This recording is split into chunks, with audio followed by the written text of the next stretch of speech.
GST வரியினை திரும்ப பெற வேண்டும் என மத்திய நிதி அமைச்சர் நிர்மலா சீதாராமனுக்கு மத்திய சாலை போக்குவரத்து துறை அமைச்சர் நிதின் கட்கரி வலியுறுத்தியுள்ளார். காப்பீடு திட்டங்கள் மீதான வரியை திரும்ப பெற வேண்டும் என மகாராஷ்டிரா மாநிலம் நாக்பூரில் ஆயுள் காப்பீடு கழக ஊழியர் சங்கத்தினர் மத்திய அமைச்சர் நிதின் கட்கரியை சமீபத்தில் சந்தித்து கோரிக்கை விடுத்தனர். வரி விதிப்பு தொடர்பான ஜிஎஸ்டி கவுன்சில் கூட்டம் இந்த மாதம் நடைபெறவுள்ள நிலையில் அவர்கள் முன்வைத்த கோரிக்கையை சுட்டிக்காட்டி மத்திய அமைச்சர் நிதின் கட்கரி மத்திய நிதி அமைச்சர் நிர்மலா சீதாராமனுக்கு கடிதம் எழுதியுள்ளார். அதில் ஆயுள் மற்றும் மருத்துவ காப்பீடு திட்டங்களில் தவணை தொகைக்கு 18% ஜிஎஸ்டி விதிக்கப்படுகிறது. ஆயுள் காப்பீடு தவணைக்கு இது போன்ற வரி விதிப்பது நம் வாழ்வின் நிச்சயமற்ற சூழலுக்கு வரி விதிப்பதற்கு சமம். வாழ்வின் நிச்சயமற்ற தன்மையை கருதி தங்கள் குடும்ப உறுப்பினர்களின் பாதுகாப்பை உறுதிப்படுத்தவே ஒருவர் காப்பீட்டு திட்டத்தில் இணைகிறார்.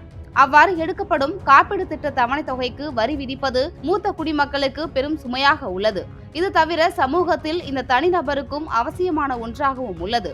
எனவே ஆயுள் மற்றும் மருத்துவ காப்பீடு தவணை தொகைக்கு விதிக்கப்படும் 18% ஜிஎஸ்டியை திரும்ப பெற நடவடிக்கை எடுக்க வேண்டும்.